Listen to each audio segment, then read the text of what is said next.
And that really, to me, really is the story of every single person that I know that's gotten sick, every single person that's been through a terrible personal trauma or collective trauma, is that they start to get really interested in the health of systems and in fixing things down at the roots, because it is not enough to fix things up just at the flowers and at the stems. You have to fix things down in the roots, and it's difficult. And it's not unlike the hero's journey. It's not this like one epic journey where you go out and you fix it and then it's done. It's this cyclical process that happens over and over and over and over again. Hi friends, welcome to the Medicine Stories podcast. I'm Amber Hill. This is episode 106, my interview with Sarah Ramey. Now, I've been trying to psych myself up to give you a real, efficient, quick intro, but I don't think I'm going to be able to, so please bear with me. My father died about a week ago. The news is crazy and horrific and sad, and I haven't put out a podcast in 4 months because of extreme fatigue and adrenal and thyroid insufficiency and bottomed out levels of electrolytic minerals, as some of you will know from listening to previous episodes, recent episodes. I'm feeling better. I'm having my energy slowly return. I've learned so much that I hope to share in the future, and have so much I could share about my father's passing as well. I'll link to my post about it in the show notes if anyone is interested. It's too big of a story. His life, his death, our relationship, his alcoholism, for me to lightly touch on here. So I'll put it there if anyone wants, and I'll dive deeper in the future. Sarah has been living with chronic illness for almost 2 decades, maybe 2 decades at this point. Her incredible book is called The Lady's Handbook for Her Mysterious Illness. I read it in the spring, interviewed her in July, and now finally getting this out in November. I really look forward to picking up the pace a little more with this podcast. Even just sitting here on my computer the last couple of days getting it together, I remembered how much I love doing this. I have been asked by many, many people to cover this topic more on this podcast, and perhaps you listened to the most recent episode 105 with Sophie Strand, where we talk about this as well. One thing I was really struck by re-listening to this, and a conversation I've had with so many women over the years, is that my generation, I was born in 1981, we really seem to be pioneering chronic illness, autoimmune issues. It's hitting us first. And there are many reasons for this. Sarah and I talk about that in this podcast.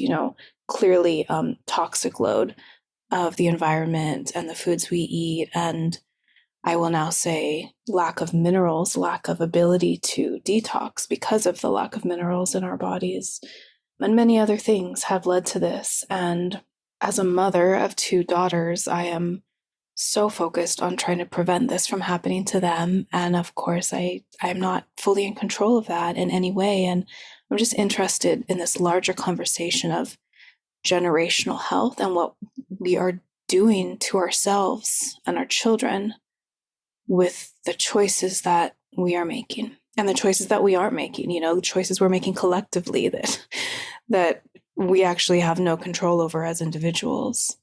I want to let you know that we are having a sale for this whole Black Friday time, exciting time in all lives of Americans, right? I know I have a list of websites I want to visit on that day, on that weekend, and see if I can get a little discount. And we haven't participated in this in many years, just because it's our ingredients are limited, as I'm always talking about. We grow them or harvest them ourselves, but we're going to do it this year. So 20% off everything in the Mythic Medicinals online shop from Black Friday the 24th to Cyber Monday the 27th. All our body oils, mugwort, St. John's wort, yarrow, the breast oils, all of it, our extra potent elderberry elixir, which tends to sell pretty quickly, our earth essences, all of it. I'm not going to name everything. mythicmedicine.love. The discount will be automatically applied. And if you want to jump in there with an extra coupon code for an extra 15% off our St. John's wort oil, I usually keep these discount codes only for newsletter subscribers. But I don't know, I'm just feeling so torn open, so raw, so human in the last few weeks. I was like, no, I'm going to give it to everyone. So the coupon code is Winter Sun. You can use that to get 15% off St. John's wort oil on top of the 20% off that everything will already be for those 4 days. All right, mythicmedicine.love. And I also want to let you know about the Patreon bonus for this episode. My goodness, bless you patrons who have stuck with me through this fallow period. It's so nourishing and sustaining and gives me truly the energy to come back and put so much time and effort into this podcast again. The Patreon bonus is actually open for everyone, not just patrons. And it is a giveaway of Sarah's incredible book that I loved so much and could not put down, The Lady's Handbook for Her Mysterious Illness. It's a memoir of her 2 decades of trying to figure out what was wrong with her, fighting the medical system, feeling totally alone in it, and then realizing that she was not alone and that millions of other people are going through this as well. So if you go to patreon.com/medicine stories between now and December 14th and leave a comment on the post, just telling us how this episode touched you, how chronic illness has touched your life, or those of people you know, leaving a comment will enter you to win. And then a winner will be chosen at random, and Sarah will sign a book and send it to you. So that is it. Thank you for being here. As always, anything we talk about in this episode will be in the show notes. Anything I've talked about in this intro will be in the show notes. And I really hope that this interview resonates with and helps many, many people who listen. Thank you. Hi, Sarah. Welcome to Medicine Stories. I wanted to talk to you because your memoir was absolutely riveting. I read it in less than 24 hours, while mothering, like living my life. I couldn't put it down. I immediately gave it to my friend who was leaving on a plane to visit her sister. She read it within a few days and texted, "Can I give it to my sister, please?" I said, "Yes, please, keep it going."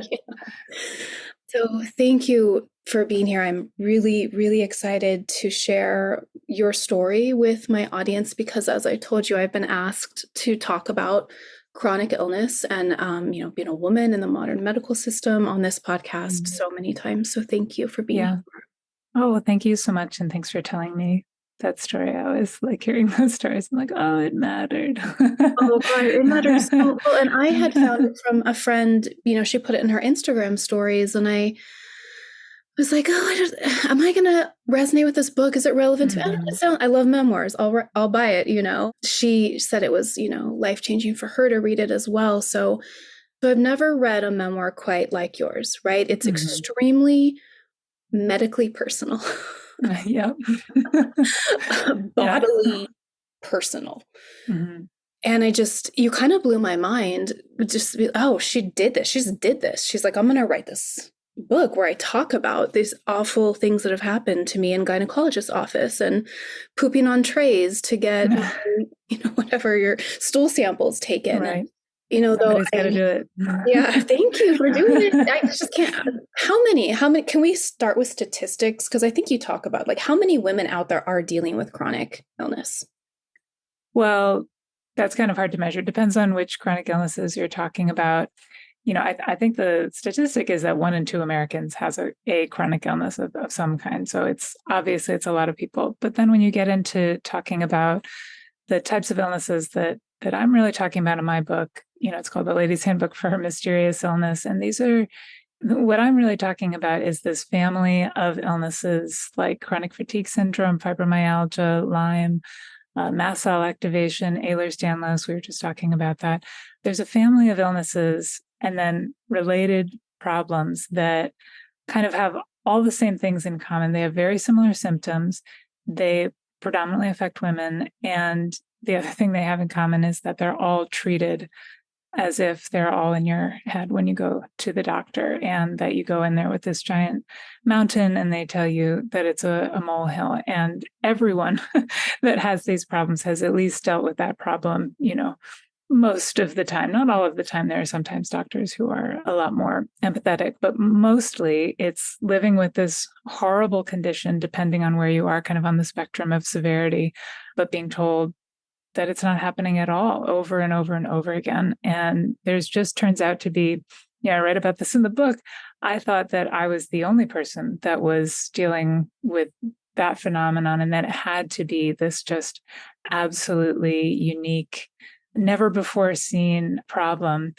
And in fact, as I, had been sick long enough and started to meet more and more people, and especially as I started being more open about what's going on with me, I started to realize that it was not just me. In fact, it's, millions and millions and millions of people, predominantly women, like I said, but who have these types of problems and who are experiencing this over and over and over again, which kind of blew my mind, because I come from a family of doctors. And to me, that's what you're trained as a doctor, is to look for patterns and to see, that's how you diagnose something, is you sort of run this algorithm through your mind. It's like, XYZ, symptoms, and, equals, these three potential diagnoses. And then you run blood work.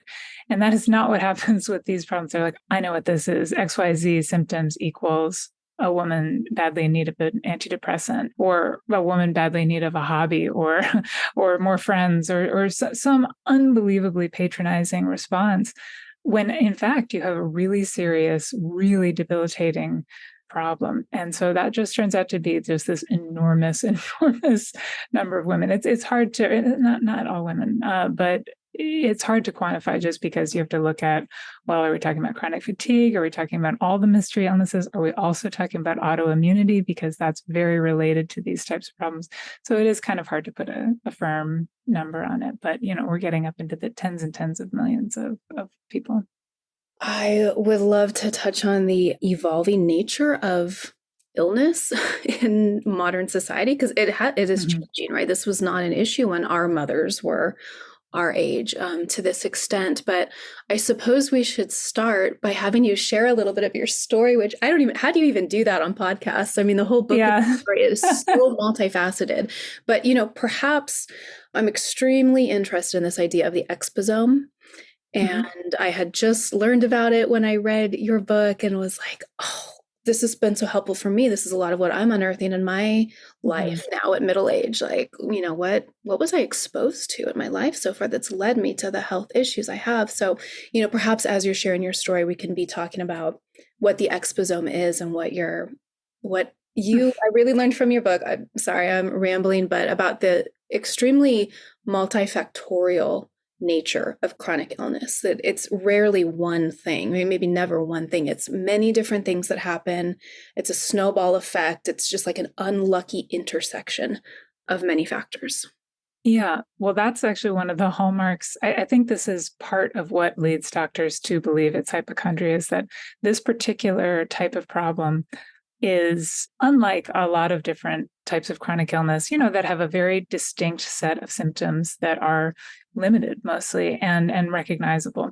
These types of problems, and this is true for all autoimmunity, but also chronic fatigue, fibromyalgia, et cetera, one of the hallmarks is just the unbelievable mountain of symptoms that you have. If you take each one is not a big deal. But if you put them all together and you've got, 30 of these not a big deal problems, that's a huge deal, right? But when you're talking it through with a physician frequently, they're just focusing on each one. And they're like, oh, well, that's not a big deal. Oh, well, that's not a big deal. That's not a big deal. Oh, you've got more than 3? Then I don't want to hear about it anymore. I only have 10 minutes for you. And so it's just this very complex problem. Unfortunately, not for the doctor, for the patient to have to deal with so many symptoms. It's like having sort of this, it's the wrong shape of an illness. It doesn't fit into our current medical model that really gives so little time to patients to begin with. And so if you've got this really complex problem, which is not your fault as a patient, you're probably going to, get bounced out by the medical, establishment when you go to see them, which you can kind of understand when you start to learn more about, the forces in medicine that are forcing doctors to kind of doctor in a way that they don't really want to. They don't want to spend 10 minutes with each patient, but they have to in order to get paid by insurance, et cetera. And so it's just this whole system that is not set up particularly well, especially for these complex, difficult problems. That what's happened instead of sort of changing the shape of medicine to allow these people in is to just reject them all. And so then all of us go over into, not all, but those who can afford to, or those who are inclined, get bounced over into alternative medicine and start wandering around in alternative medicine, which can be really helpful. Like, I'm pro alternative medicine. I'm pro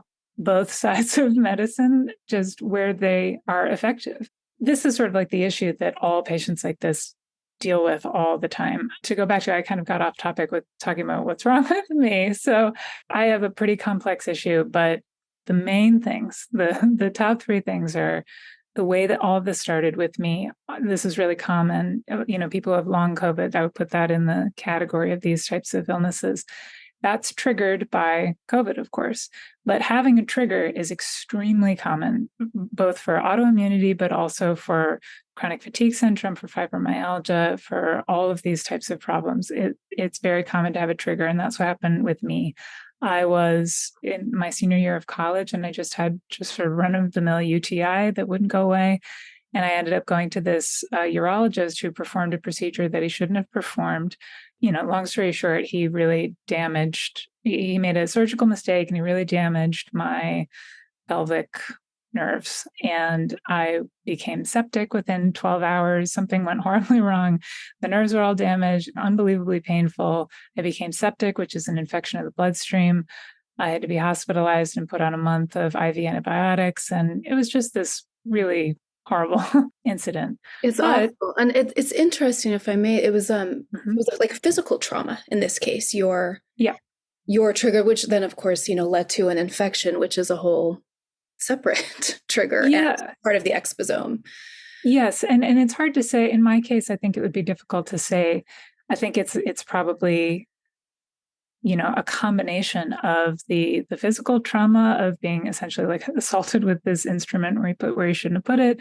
It's also the, becoming septic is a huge deal. And so I wouldn't be surprised if that was the trigger for chronic fatigue syndrome, which I have, just in the same way that COVID, another infection, can trigger long COVID, which is very similar, if not identical, to chronic fatigue syndrome. So I had this inciting incident that was a multifactorial type of trauma. But I'm 22 years old. I'd been completely fine before this. And I had some very minor little issues, but otherwise completely fine. And so they were all like, "Oh, you're going to bounce back. Everything's going to be fine. Don't worry." And that's what I thought too. I was like, "Oh yeah, can't wait to bounce back. Get me out of here." And so I went back to school. I had these IV antibiotics that I had to port around with me everywhere.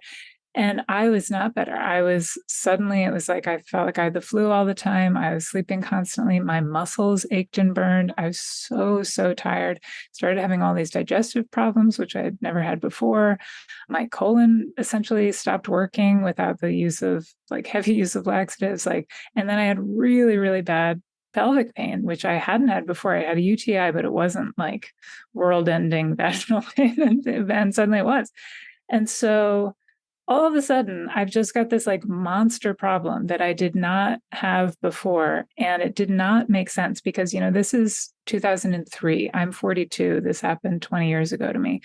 And at that time, now there's a very poor understanding of chronic fatigue syndrome. At that time, there was zero understanding of chronic fatigue syndrome. And so nobody was like, what a common presentation with the trigger of this infection that triggers this avalanche of symptoms, including, myalgias, the pain in the muscles, the fatigue, the digestive issues, etc. A classic case of chronic fatigue syndrome, or it's also called myalgic encephalomyelitis.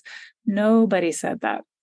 It was this huge mystery where I started going to doctor to doctor to doctor to doctor, trying to figure out. I mean, they thought I had AIDS. They thought I had cancer. They thought I had tropical disease. They thought I had all of these horrible things. But then when they couldn't figure it out, what was causing the extreme fatigue, the extreme pain, and all the digestive issues, slowly this new diagnosis started to emerge that we already talked about, which is, an unhappy young woman who doesn't know what to do with her life and is sort of manifesting that as this quote unquote illness. And I was like, what? It's like, but what? That's clearly not true. I was completely fine and knew what I wanted to do with my life a couple months ago. What? This doesn't even make logical sense. It'd be different if I had presented with, mental illness and things like that prior to this, or was just exhibiting like a trauma response and was really, really traumatized by what happened to me. But it wasn't. It was like, I just was sick where I hadn't been sick before. And so it was really upsetting to have that happen. And like I said, I really thought that I was the only person this had ever happened to until, this went on for several years. And then I slowly started to meet more and more people who they would tell me their story. And they're like, well, it all began with this parasite that I picked up in Vietnam. And then all of a sudden, things were never the same. And my muscles hurt and I was so tired all the time and had all these digestive problems and blood pressure problems. And I'm like, well, shit. I mean, that's the same story. And I would just hear the same version of the same thing over and over and over again. And that's when I started to think about writing a book about it, because I was like, well, this is so crazy. I shouldn't be the one that can like recognize this. And my doctors can't recognize this for what it is. And so that's how I started writing about that. Oh my gosh, I can imagine how deeply your book has touched women who have gone through what you've gone through. I really feel like you pull back the curtain on this world that you don't know about unless you've personally experienced it. Yeah. It's also really incredible what you did with that book. I appreciate that. I mean, it's also, I think, like you're saying, like it's super graphic and it's super personal. And that to me felt very important because I think that's a huge part of why it's so hidden, is that it's very difficult. Like you live in like a social media age where all everybody does is put like the best part of themselves forward.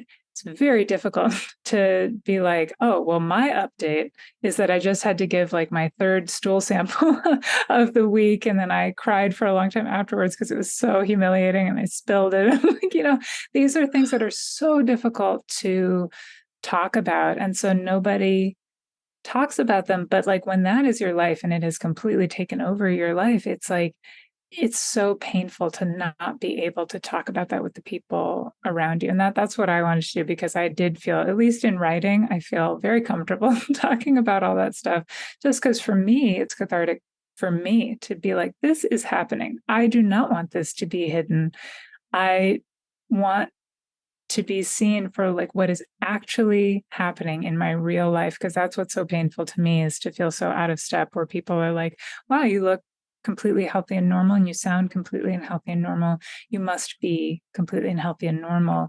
That's so kind of upsetting in the context of, because we don't say that to other people who have a serious disease. I could be sitting here and having cancer right now, and nobody would say to me like, well, you don't look like it. They would just accept that, oh, you have that? I'm so sorry. And if I said that I was really struggling with it, nobody would say, well, I don't believe you. I mean, maybe somebody would, but it wouldn't be the overwhelming response. But that is what happens to every single person that has one of these problems. And so that's just what makes it so, it's adding this enormous layer of insult to injury, because it's enough to just be sick, but to be sick and to be questioned by your friends, your doctor, your family, your neighbor, your whoever constantly is it's just so painful. And so that was what I wanted to try and kind of make visible some of the things that are invisible to help, people feel less alone. Yeah, I mean, I imagine there was an impulse for vindication or validation in writing this book and explaining to people who've been in your life for so long, maybe like, this is what I was going through all that time. Yeah. You were doubting me. Yeah. Yeah, it's definitely part of the motivation. It was like, I'm going to write this for, Yeah. I'm not going to name names here, for so-and-so. Totally. So you said that in 2003, no one knew what they were looking at. If you went to the doctor now with the same presentation of symptoms, would they know what they were looking at now? How much has changed in those 20 years? That's a great question. It's especially changed in the last 3 years since COVID and the emergence of long COVID, which is, just go do your research on long COVID. The estimate is about 50% of long COVID patients have what's called ME/CFS, which is chronic fatigue syndrome, myalgic encephalomyelitis, chronic fatigue syndrome. And there's so many people all experiencing it at the same time with the entire world watching, which is so different from what would happen before, which is that it was all just essentially atomized. It was just all these people all over the world experiencing this thing, but without sort of like the global spotlight, like on the emergence of this new phenomenon. And so long COVID emerging really has triggered this huge research to finally look into these problems. And also something that's so funny is like when I was preparing for podcasts and things like that, when the book came out in 2020, one of the things people would ask me, similar to question what you just asked me, which is like, well, where's the medical establishment at? And I would say, well, funny you should ask, because, the CDC still is recommending to people, this is in 2020, that the treatment for chronic fatigue syndrome, they just had like a little paragraph that was like, 3 inches long. And all it said was the treatment is cognitive behavioral therapy and exercise. And that's the treatment for chronic fatigue syndrome. It didn't talk about what it is. It didn't talk about, all it did was just indicate, yeah, you're just lazy or deconditioned and you just need to try harder, which, man, if that was it, God, that would be so, so much easier. But that's, of course, not what it is. And within 3 months, because my book came out when COVID came out, it came out in March 2020. And within 3 months, long COVID had become this thing that everybody was talking about. And lo and behold, what changed?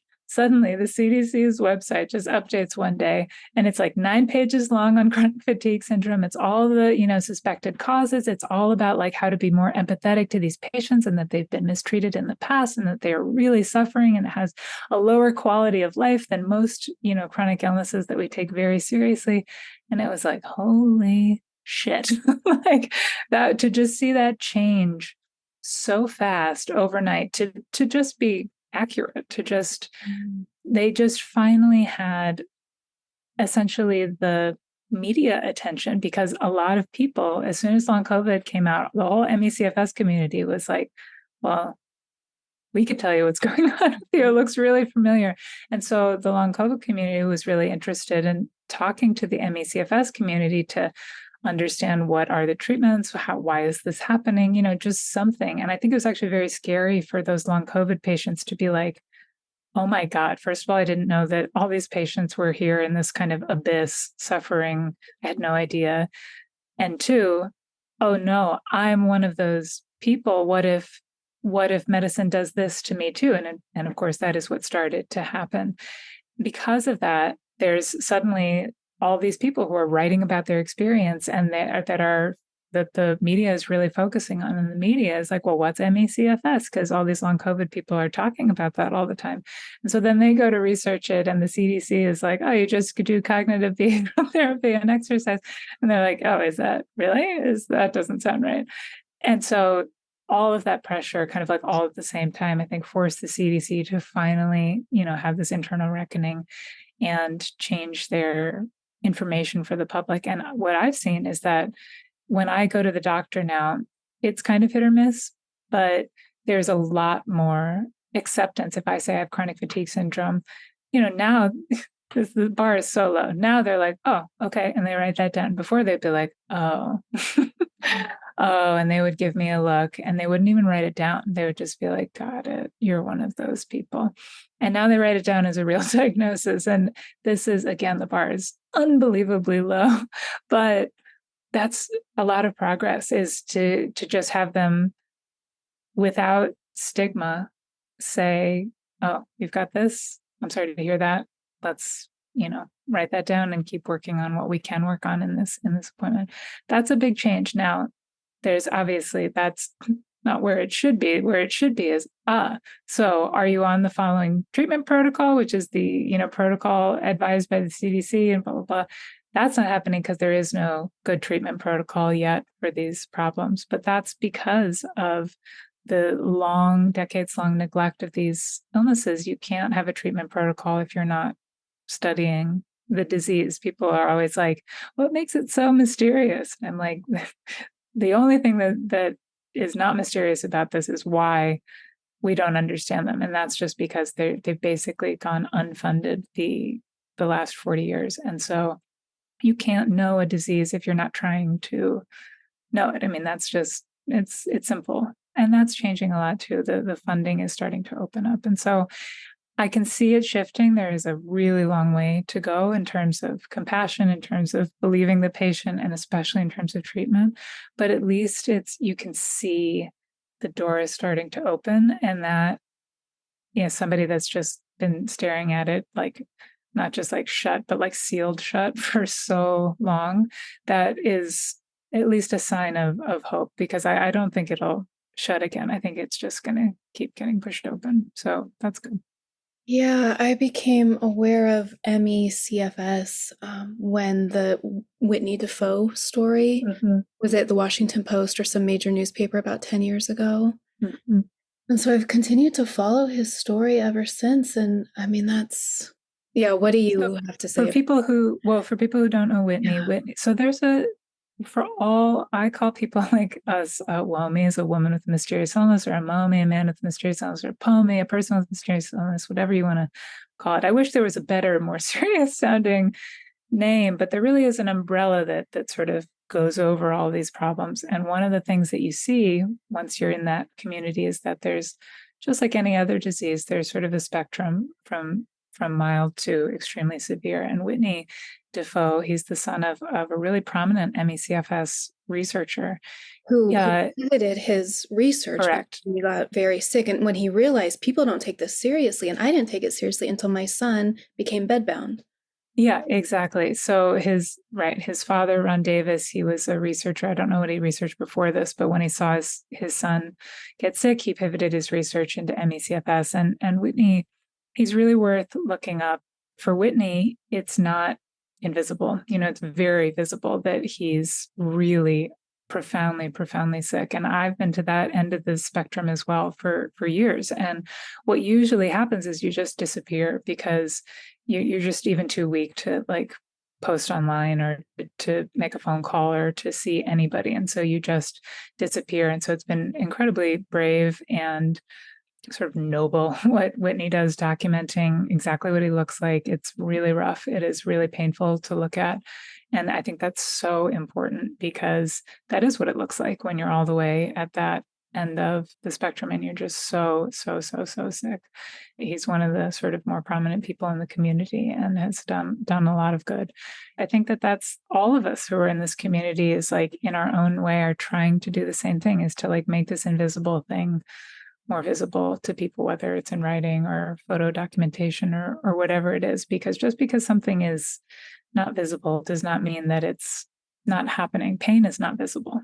And, pain is extremely real and profoundly debilitating. I live in a profound amount of pain all the time, and you wouldn't be able, people are always like, wait, right now? And I'm like, yeah, right now. But like, what am I going to do? Like I had one day in like a fit of frustration, I bought this, bike. It's like a clip that goes on a bike that's like a red blinking light. And I was like, I'm going to wear this in my interviews so that there's like this external manifestation of this internal thing that I'm feeling, but I can't blink all the time. I can't be like, ouch, ouch, ouch, ouch, ouch, ouch, ouch, ouch, ouch, forever for the next 20 years of my life. And so I just have to, say I'm in a lot of pain and then deal with everybody saying, well, that can't be, because right now, I mean, what do you mean? Why are you doing this interview? And it's like, well, right. If I was only in pain for a week, I would certainly cancel the interview.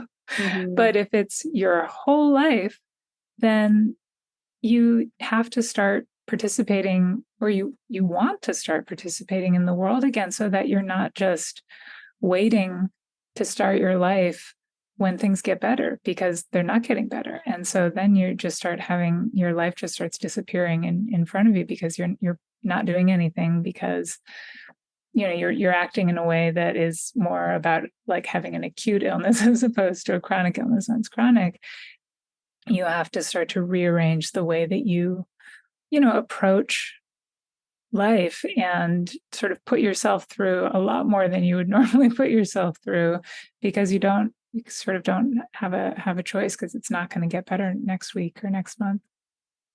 Yeah. Sophie Strand, who is a recent podcast guest living with chronic illness, did a post about feel better soon. Right. She's like, I'm not going to. Yeah. Can we stop? Yeah. I'll link to like Whitney's social media and website and stuff below. That'd and be great. One thing that makes him interesting is that he's a man, right? Mm-hmm. So this is, and many people, he's a man, and he has this father he's a doctor, I think. Yeah, and researcher. So there's, he got taken more seriously. And then he got this huge article written about him that brought many people's attention to this, like mine. So like, that's a positive, but there is this, I mean, my gosh, my like inner, feminist was on fire reading your book. I was so charged even earlier when you're talking about the way that the medical establishment, mostly men, but plenty of women too, have gone through the same medical training and have the same mindset around medicine and bodies. God, the way you were treated, some of those stories, I mean, I was crying, and and of course I've had similar experiences in those kind of situations. Your fucking feet in the stirrups, Mm-hmm. I guess I don't really have anything to say about that. It's just fucking, I'm so sorry to the millions and millions and millions of women out there who've been gaslit to the ends of the earth into about oblivion. Their medical issues. Yeah, it is truly crazy making that you can be treated I mean, my case is a great example, because there are some really extreme examples, obviously, in the book of what happened to me.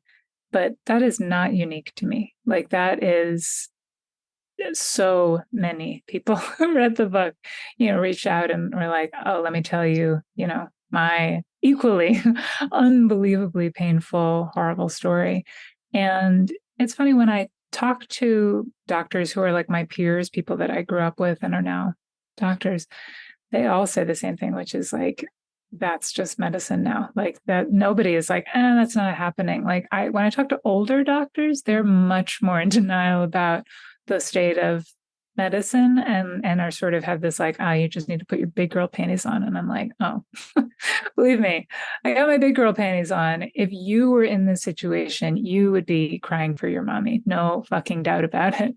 So don't say that to me. But younger doctors, I think, are way more aware that this is just the way medicine is structured right now is bad for patients. And it's especially this type of patient, any type of marginalized patient, right? This is sort of a separate topic, but it obviously, braids into what we're talking about.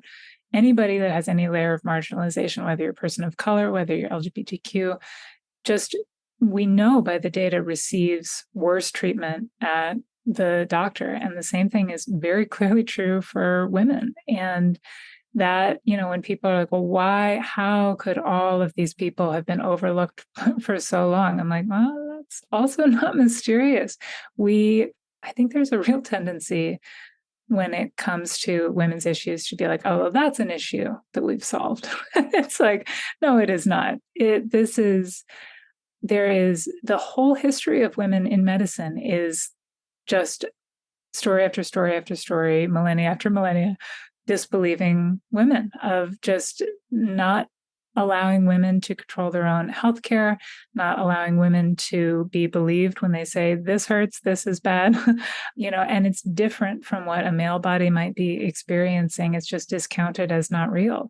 And I feel the one thing I know for sure in this very uncertain sort of medical landscape is that if you reversed the ratios, if it was, 8 out of 10 chronic fatigue syndrome patients were male, this would not be a mysterious problem. This would not be a problem with zero treatments. This would not be a problem that was, told to man after man after man that it's all in their head. There is just a 0% chance that would be happening. When I look at because I've had a lot of men say to me, they're like, well, lots of men suffer from this too. And I'm like, right, they absolutely do. And they're suffering just as much. They are unlucky enough to have gotten a woman's disease. That's the problem for you, my friend, is that you have a problem that is stigmatized because it predominantly affects women. And you're going to be treated essentially as a woman from now on in the medical system, as somebody to be disbelieved, somebody that if you can't, like, quote, prove that you are in pain, or you can't prove that you have this problem, then you don't have that problem, and you're just going to be told to take up knitting, or to make more friends, or spend more time outside. And that's just that it's the classic issue of, like, we have so many problems in our society that affect marginalized people, and those problems obviously affect the marginalized people the most, no doubt about that. But then those problems then affect everybody else negatively too. It's not like they're just cabined off to just affecting women. It's like in this case, this problem, because it predominantly affects women, all these men like Whitney Defoe are now being treated terribly because they happen to have this problem that predominantly affects women. It's the same thing with the criminal justice system that, predominantly, negatively affects people of color. But now this really warped criminal justice system also, treats, white inmates, et cetera, like worse because of the way that the system is set up to be so brutal. So I just see this in so many different areas. And it's not enough to just say that these are just the problems of these communities that have to work it out for themselves. It's like, no, these are all of our problems because it affects all of us. And it's important to not just, be looking out for your own self. I don't remember if you cover this or not in the book. It seems like you must, but it harkens back to the Victorians diagnosing every woman as hysterical who was just having a normal fucking reaction to the society she was living in, and that those reactions could be physically embodied. So I guess, in that case, I'm talking about something that's actually psychosomatic, where here we're talking about true physical issues. But, I just think that for so long we thought we had moved past that in our society and in the way that we treat women who are having any sort of symptoms. A very common theme on this podcast is the brokenness of the medical system, which, of course, there's many good things. We're grateful for surgery and emergency medicine and some diagnostic tools and all that. But like, where do we go? What do you know? So many, I mean, it's just a stupid question. So many systems need to be. I know. It's hard to talk about because it's like when you start getting into, I mean, this is why we don't fix systems is because it's really, really tough, and it takes a really long time, because it took a long time to build a system up to be the way that it is, even if it's all warped. And it's much easier. It's very similar to, like, why medicine is so symptom focused and not root focused. It's like, it's much easier to just like whack this mole as opposed to dealing with, like, why are there so many moles under the ground that keep popping up? It's the same thing. It's like when we're trying to talk about fixing medicine, it's really complex, and people have very diverse opinions about where to go. I think that what I'm seeing, one of the things for so long, the alternative medicine, which also included like eating real food, that was considered like witchy and alternative. And so all of this like really basic wellness stuff. When I started, people were like, oh my God, you and your crazy health journey. That's all become completely mainstream now. And that's good. It's a little bothersome to me that we haven't. It's the same way with like the CDC updated their website on chronic fatigue syndrome, but didn't say, whoops, man, we really got this wrong for so long. We are to blame for all of this psychological harm done to all of these patients. We are sorry about that. And doctors, if you're reading this, you probably did that too, and you should apologize. Of course not. Of course, I didn't do anything like that. There's something sort of very similar happening, although it's all to the good, but it's just sort of annoying. Wellness is becoming a part of regular medicine, which I think is important because you asked me this question and I completely didn't answer it before, to talk about the exposome. The exposome is the idea that illness doesn't just come from your genome. It doesn't just come from your genetics. It's that your genes are actually also responding to their environment, to what they are exposed to. So that includes, the air that you breathe, the water in your house, but especially the food that you eat, and your gut microbiome. Like that is a part of what you're being exposed to. You're just exposed on the inside to your gut microbiome. It's very important to health in ways that we are like only just starting to really understand. But again, all that stuff in the beginning, when I was writing about this in 2005, people are like, your gut, what? Your gut health, who? Like, that is so out there, Sarah. And now it is like paper after paper after paper after paper at the NIH about how radically important, your gut health is, et cetera. And so it's changing. It is clearly, there's this merging that's happening between the alternative side of medicine. To me, it just seems like so common sense. It's one thing if you're talking about like past life regressions, which I'm not knocking that. It's just that is like on one side of the spectrum of alternative. But we're talking about like not growing up on like a diet of Cheetos and SpaghettiOs like I did. That should be common sense. But it wasn't for a really long time. And so it's, I think, very good to see that is sort of being subsumed into regular medicine, that like most of the doctors that I go to now, they do check on that and like kind of try to work with you if there are things that could be improved with kind of the basic pillars of, getting restful sleep, exercising, eating real food, et cetera.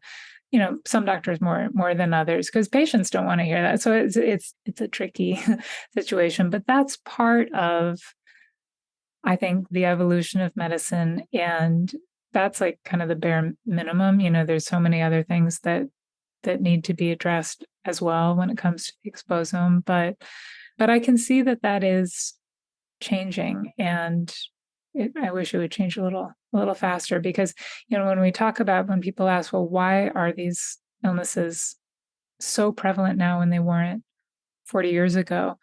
I really think that that's the answer. And it's not just one thing. It's not like, oh, there's more chemicals in our environment, or, oh, the microbiome, or, oh, too many Cheetos or whatever it is. I think it's the aggregate of sort of having an era where we just have been in a pretty unhealthy exposome for the last 40 years. And now it's starting to manifest in all of these really weird, complex health problems that kind of didn't exist, or certainly didn't exist in the volume that they exist now. They weren't there before. And I think that that's quite challenging to have to deal with, because it's not just the normal model of, oh, we just have to identify this virus and then come up with a vaccine and then it will be eradicated.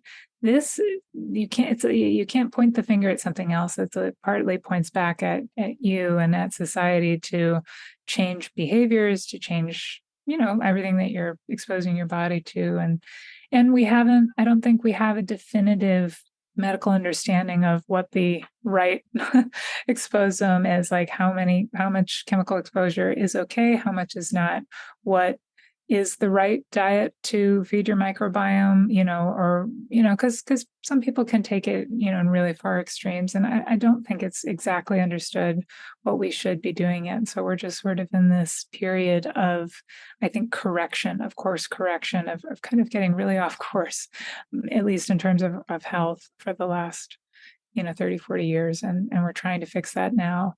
But it's challenging, and it's not, again, it's multifactorial, and it's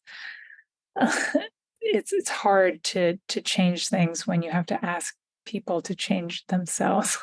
That is, I think, can be a very heavy lift, but it helps to have it sort of be mainstreamed and like kind of everywhere and cool, and like part of like just life now is like this pressure to be well. And like, I like that because I think that's more effective than, having your doctor like waggle their finger at you, or have me waggle my finger at you, that it's just kind of in the culture. I think is a positive thing, even though I'm well aware of some of the negative sides of wellness and all that go stuff. Too far, but I mean because people have made fun of me. I've been really interested in wellness for like since I was a teenager. I was just so like, how can I optimize how good I feel and how healthy I am, and have been definitely made fun of, and have definitely myself pushed myself into places that ended up being unhealthy. Yes, for which the is most very real. Yes, I like, you have to be on the defense in this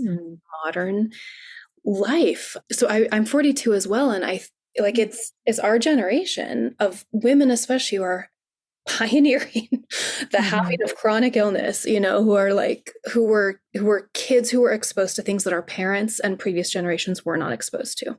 Yeah. And so we don't know this. We continue to take all the antibiotics and get on birth control and, and whatever, and get exposed to natural viruses and bacteria in the wild and all sorts of other trigger events as part of our exposomes, that we reach a certain age. And you were in your early 20s, which I hear plenty of stories like that, but also then the older you get, the more that burden is weighing you down, and the breaking point is going to happen at some point for many people. So it really feels like it's like women our age, women of our generation, who are looking around and going, shit, you too? Wait, you too? Okay, what are the commonalities here? And like, how do we, just listening to you define the exposome makes me realize that I have mothered my daughters without having that concept in my mind in a way that has minimized their exposomes as much as I possibly can, minimize any sort of like hardcore medical interventions that could hurt them, and given them real food since they were born, which are things that, my parents didn't think to do with me. Right. So it would be interesting to see going forward what happens to future generations and what we can change now. Go ahead. Yeah. Well, I was just going to say, and this isn't to just like, bash our moms. Our generation is certainly doing things wrong that the next generation is going to have to correct. I mean, this is normal, but it's important to not be. Anytime I'm talking to an older woman there, especially like of my mother's generation, they do get a little defensive. I was just like, wow, but like we were like the first, real working women, and there's no time to, make food. But I'm like, I get it. I completely get it. It just, that doesn't mean that that just means that society hasn't adapted to women leaving the kitchen and moving into the workforce. Well, how do we fill that vacuum so that we're still nourishing, everybody in the family, including mom, that can still eat, real food, and not, because women are working, have to eat, Twix for dinner, which I did many, many times. And like, it just, I think we're just working through that it's so interesting to me that we barely talk about like what a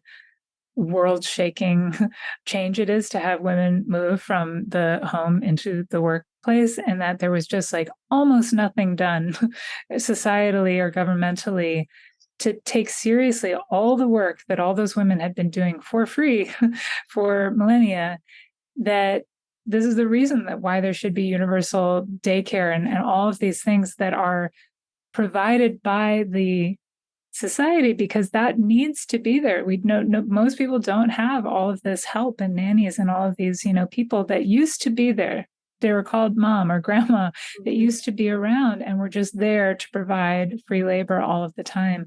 And it's, if you're not going to have that anymore, which I support, obviously women moving into the workplace, that you have to have a backstop there. You have to have something has to fill that vacuum. But I think that, there was such a devaluing of that type of work that there was nothing done to be like, oh, whoa, we really need to like figure out what we're going to do about food and about childcare and about all of these things. It was just sort of, left at the side of like, well, that wasn't important in the first place. We'll just, make something work. And it's like, no.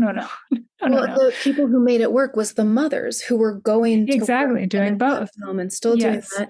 And I think for sure many of my mom friends who have had their health broken would say it's the pressures of trying to make money and raise my kids and keep my home and cook at the same time that was a part of what broke my health.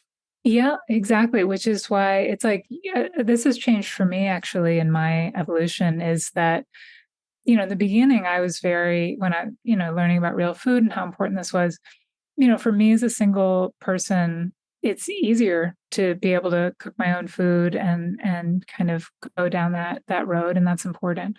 But the older that I've gotten and the more sort of like my perspective has broadened, it's like, well, again, I think this is a systems thing. It's that we should, and this is happening, is that while the idea of fast food is not such a bad idea if it was just quality food, right? The idea of having it doesn't matter if you're making it. It just matters that you can afford it and that it's not, making you sick over the long term. And so, I have a little bit of hope when I start to see, more and more companies, that are trying to provide that, but it's too expensive the way that it is now. But that it doesn't have to be that you have to, necessarily learn how to be domestic in that way.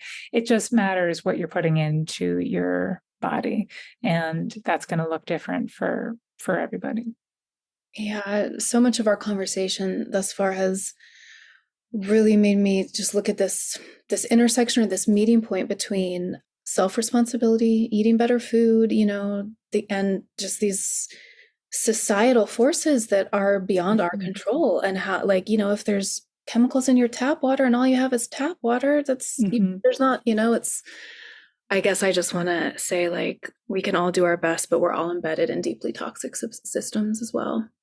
Yeah, I mean, that's just the reality. And it's also, I just want to say, because sometimes listening to all of this, it just starts to feel very overwhelming and very scary, and like everything is bad and toxic. And, I mean, my perspective on it now is like, yeah, I mean, but there's nothing I could do. I mean, I'm doing what I can. And it's important not to become so wrapped around the axle that like you're just like afraid of being alive at all, and being in an environment and being afraid that like of every single chemical and every single thing. I think that that's not necessary, and that's certainly not what I'm saying. It's just the overabundance of all of these things is the issue, not the presence of some low level whatever. We have to walk the line between being aware as we live our lives and our exposures build, knowing that a trigger event could be coming, and not driving ourselves crazy and actually making ourselves exactly. I think that's very important to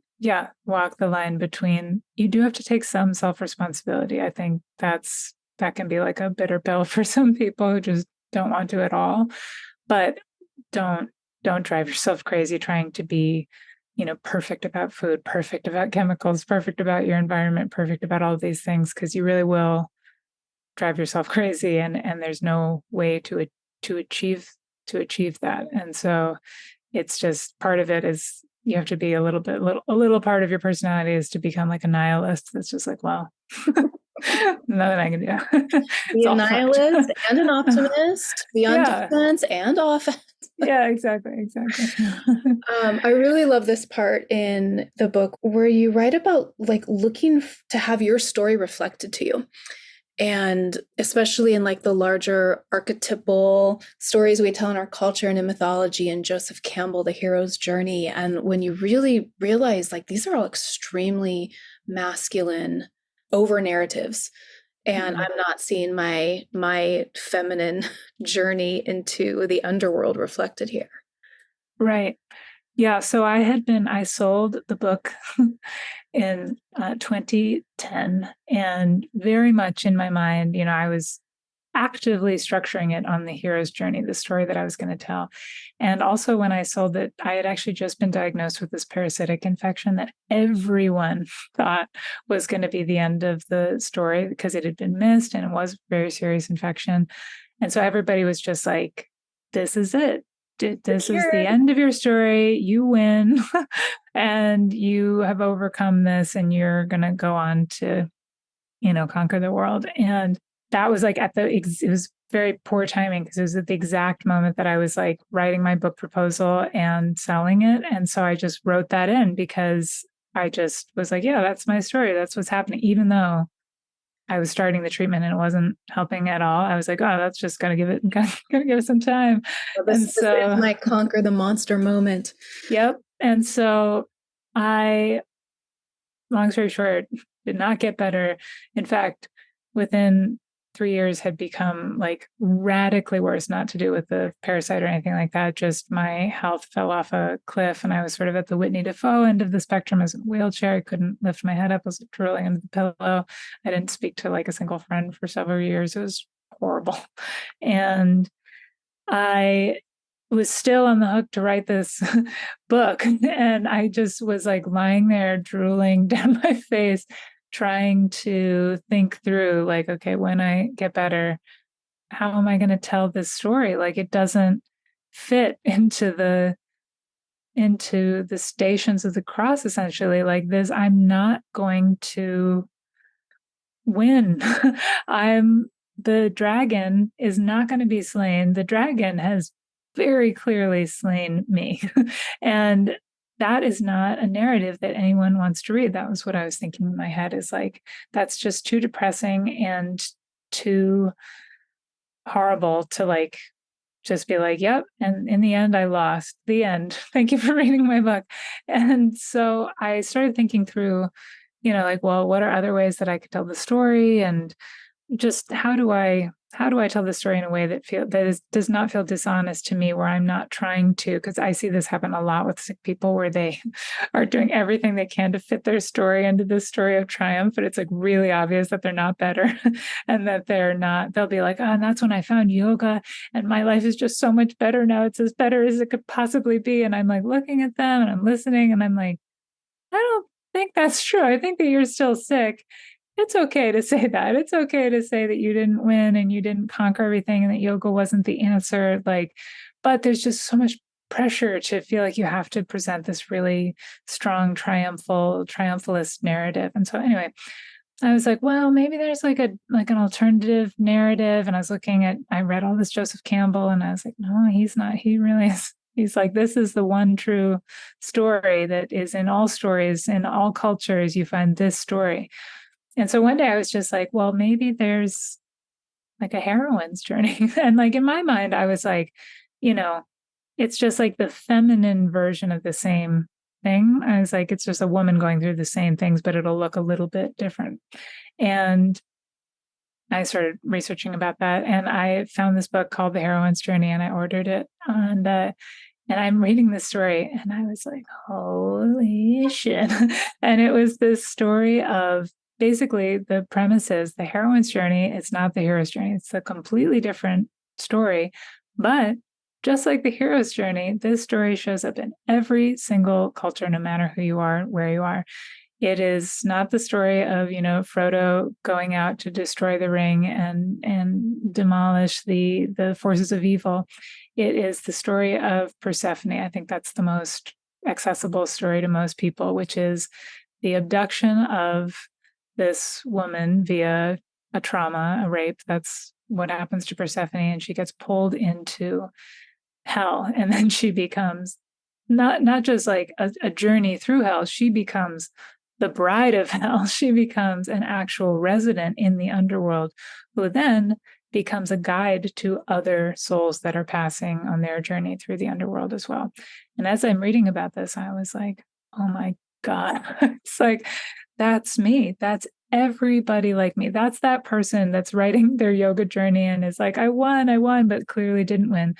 Well, but they did, but in this other way where they have been sucked in, probably because of the collapse of their health, into the underworld, which I think represents sort of like the inner parts, the inner part of your own psyche, the inner part, this is what Jung calls the collective unconscious and your own unconscious, but also into your body. So one of the initiating factors is often illness, that like pulls you suddenly. Normally you don't think about your body, but when you're sick, you think about your body all the time and the inner workings, but also into the underbelly of the culture. And this is what happens to everybody that's traumatized, is suddenly on sort of like the underside. It's like going into the upside down, where everything is like very dark and scary.